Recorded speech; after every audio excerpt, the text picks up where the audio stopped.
우리에게 하나님께서 우리에게 주시는 하나님 말씀은 잠언 27장 6절에서 19절까지 말씀, 저와 여러분이 한 절씩 나누어서 교독하도록 합니다. 친구의 아픈 책망은 충직으로 말미암는 것이나 원수의 잦은 입맞춤은 거짓에서 난 것이니라.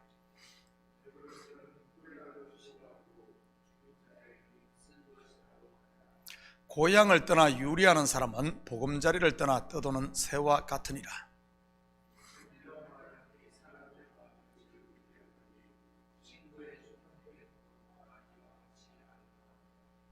내 친구와 내 아비의 친구를 버리지 말며 내 환난 날에 형제의 집에 들어가지 말지어다. 가까운 이웃이 먼 형제보다 나으니라.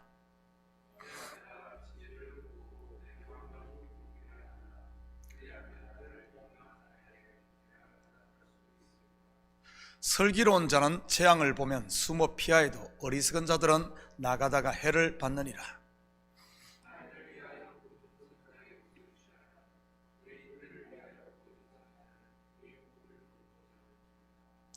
이른 아침에 큰 소리로 자기 이웃을 축복하면 도리어 저주같이 여기게 되리라.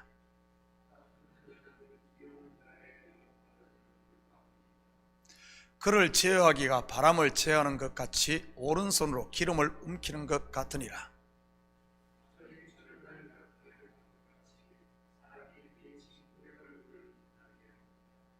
무화과나무를 지키는 자는 그 과실을 먹고 자기 주인에게 시중드는 자는 영화를 얻느니라.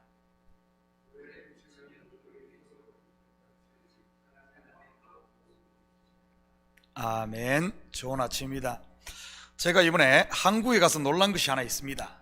가는 곳마다 사람들의 옷차림이나 헤어스타일, 심지어 젊은이들은 얼굴까지 전부 비슷하다는 것이었습니다. 겉모습뿐만 아니라 사람들이 나누는 대화 속 관심사까지 말이지요. 그런데 이곳 뉴욕은 어떻습니까? 열이면 열, 제각각이요, 자기 멋에 살지들 않습니까? 이런 뉴욕의 개성 넘치는 모습들이 분명 좋은 면들도 있지만 공동체를 이루는 데는 많은 어려움이 있기도 합니다. 특히 교회에서 말이지. 쉽게 말해 기준을 잡기가 어렵다는 그런 말입니다. 왜냐하면 다들 자기들의 기준을 가지고 있기 때문에 말이지. 로마에 가면 로마법을 따르라는 말이 있듯이 참교회라는 공동체에 속했으면 이 공동체의 기준을 따라야 하는데 자기 기준들을 잘 내려놓으려고 하지 않으니 말입니다. 물론 그러한 기준들이 틀린 것은 아닙니다. 차라리 틀린 것이라면 오히려 바꾸기가 쉬울 테니 말이지요. 그렇지만 건강한 공동체가 세워지기 위해서는 이 공동체 속에 한 기준을 가져야 한다는 것입니다. 예를 들어 건물을 짓는데 같은 잣대가 아닌 각기 다른 기준의 잣대를 가지고 건물을 짓는다면 어떻게 되겠습니까? 각자가 정확하게 측량을 해서 나무를 자른다 할지라도 길이가 제각각이 될 수밖에 없기에 제대로 된 건물을 세울 수가 없는 것이지요. 그렇다면 어떻게 이 기준이 자연스럽게 맞춰져 공동체가 하나 될 수 있을까요? 저는 개인적으로 가장 중요한 것이 같은 말씀을 받는 것이라고 생각을 합니다. 또한 말씀은 교회의 머리가 되시는 그리스도가 중심이 되어야 하는 것이고요, 이 땅의 어떤 그런 것이 중심이 아니고요. 그렇게 될 때 마치 몸의 지체가 전부 다른 기능을 가지지만 통일성을 가지고 건강할 수 있듯이 교회도 다양성을 유지하면서도 모두에게 유익한 건강한 공동체가 될 수 있는 것이니까요. 요즘 유튜브라는 것이 보편화되다 보니 각 교회 목사님들의 설교가 홍수처럼 쏟아집니다. 다양한 설교를 들을 수 있는 긍정적인 면도 없진 않지만 자칫 내 입맛에 맞는 설교에 편식이 될까 우려가 되기도 합니다. 교회에서야 듣기 싫어도 예배에 참석했으면 끝까지 들어야 하지만 어디 안방에서 듣는 인터넷 설교야 그렇습니까?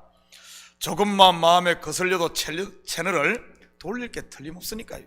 그러다 보니 자기도 모르는 사이에 이 편식을 해 영적 건강을 해칠 수가 있는 것이지요. 그것도 문제지만 교회 공동체에서 하나 되지 못하고 따로 놀게 되는 것이 더 큰 문제입니다.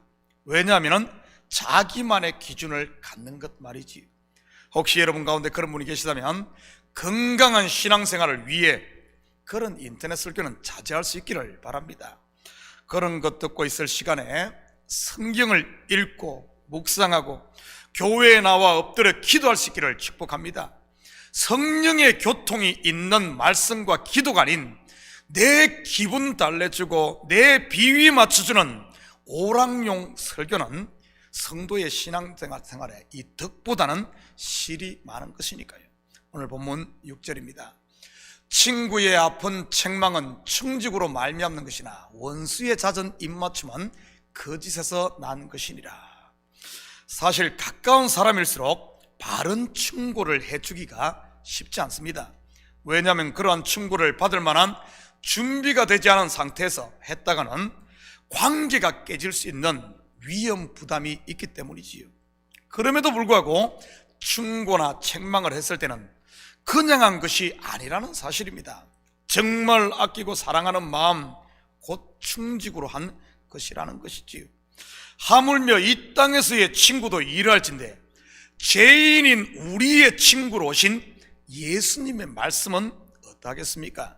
쉽게 말해 말씀이 나를 책망한다든지 아니면 찔림이 있는 것은 나를 생명으로 인도하는 그런 충직한 양약이 된다는 이런 말이지요. 그런데 우리는 어떻습니까?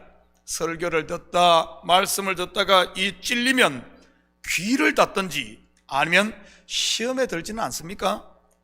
그에 비해 입맞춤과 같은 달콤한 말에는요 내 마음을 척척 알아주는 것 같고 울렸다가 웃겼다가 속을 시원하게 해주는 그런 말씀 말이지요. 여러분도 경험이 있을 것입니다. 그런데 그런 말씀을 듣고 여러분의 삶이 변하던가요? 마치 드라마 보는 것 같지 않던가요? 볼 때는 모든 시름을 잊고 마치 내가 공주가 된 것 같다가도 드라마가 끝나는 순간 막막한 현실을 마주해야 하는 것 말이지. 그래서 그 현실을 도피하기 위해 드라마에서 눈을 떼지 못하고 있는 것 말입니다. 그런데 그런 재미있는 드라마 1000편을 본다 할지라도 현실의 문제는 한치도 해결되지 않는다는 사실입니다.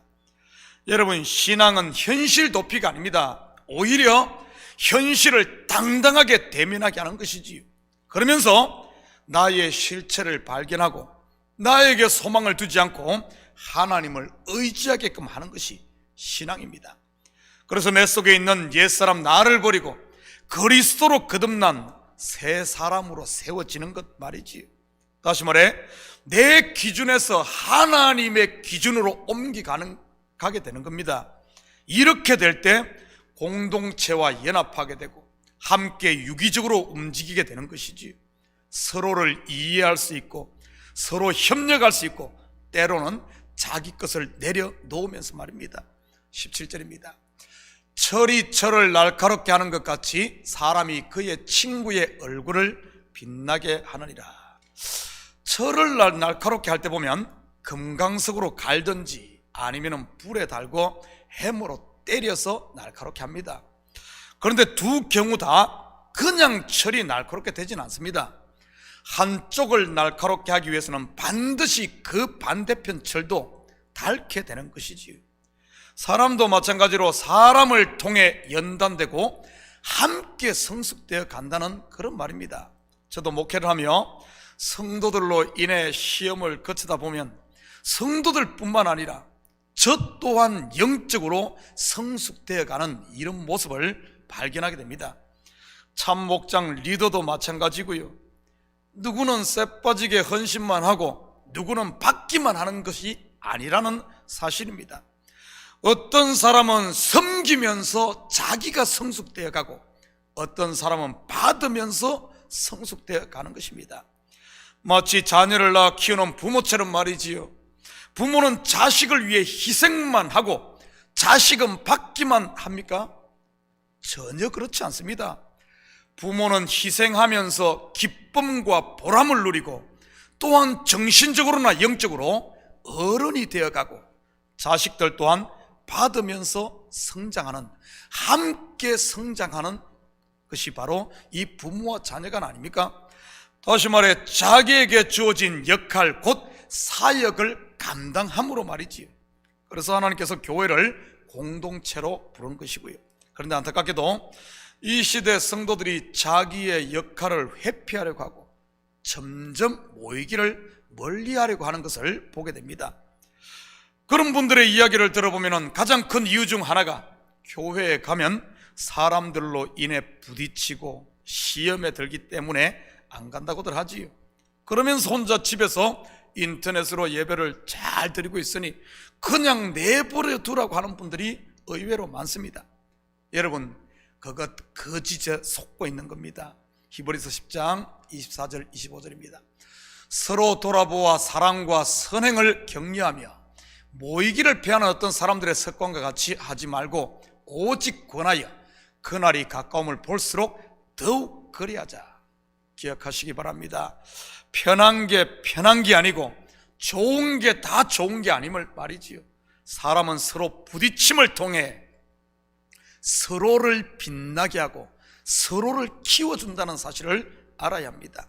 19절입니다. 물에 비치면 얼굴이 서로 같은 것 같이 사람의 마음도 서로 비치느니라. 가끔 교회에서 보면 다른 사람들을 탓하며 쉽게 정죄하고 판단하는 사람들을 만나게 됩니다. 왜 그런 것일까요? 오늘 본절에 그 해답이 있습니다. 바로 상대를 통해 자기 속을 보기 때문에 그렇습니다. 왜냐하면 사람의 마음이 사람을 통해 비치기 때문이지요. 아담이 자기의 벌거벗었음을 어떻게 알았습니까? 바로 하와를 통해 알았습니다. 하와도 아담을 통해 자기의 벌거벗은 것을 알았고요. 자기의 벌거벗은 모습을 본 아담과 하와가 어떻게 행동하던가요? 아이고 부끄러워하며 무화과나무 잎을 가지고 가리기 바빴습니다. 사람은 본능적으로 자기의 허물을 보면 가리게 되어 있습니다. 어떻게 가리죠? 여러분, 아담과 하와가 범죄한 후에 하나님께서 찾아왔을 때 그들의 죄를 묻자 어떻게 반응을 보입니까? 자기의 허물을 봤을 때 말이지요. 잠시도 주저앉지 않고 이렇게 말하지 않습니까?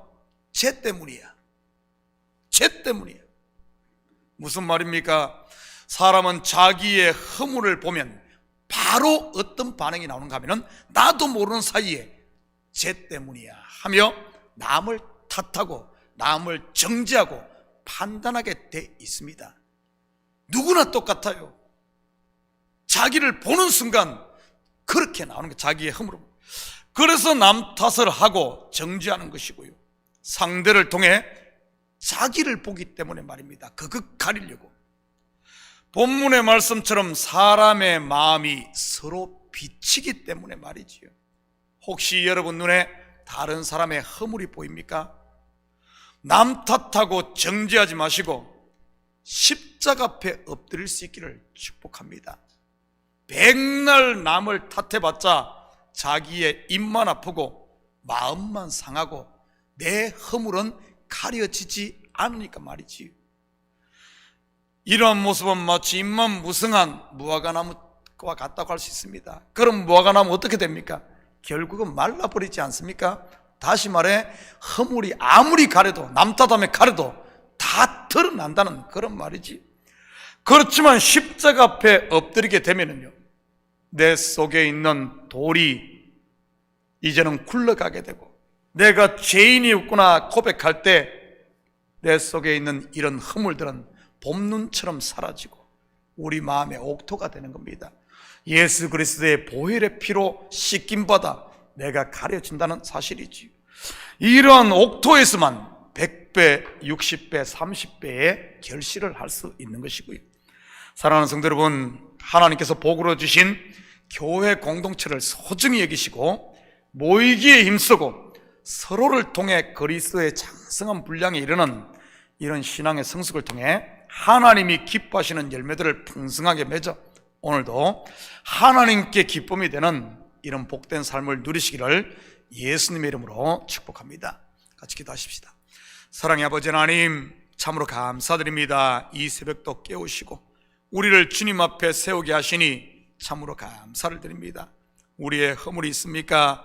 남 탓하며 숨기기에 바쁜 그런 삶이 아니라 나무 뒤에 숨고 무화과 나무 잎으로 가리는 이런 어리석은 삶이 아니라 이제는 주님 앞에서 그 보혈의 피로 아버지 하나님 정결함을 받고 깨끗함을 받아 아버지 하나님 수치가 아니라 이제는 당당하게 세상 앞에서는 하나님의 자녀로 서는 저희들 될 수 있도록 우리 주님 축복하여 주시옵소서. 서로를 통하여 우리의 허물을 발견할 때마다 십자가 앞에 더 가까이 감으로 말미암아 우리 교회 공동체가 아버지 하나님 서로가 서로에게 유익을 주고 이 공동체를 통하여 하나님 나라가 세워지는 아름다운 역사가 있게 도와주시옵소서.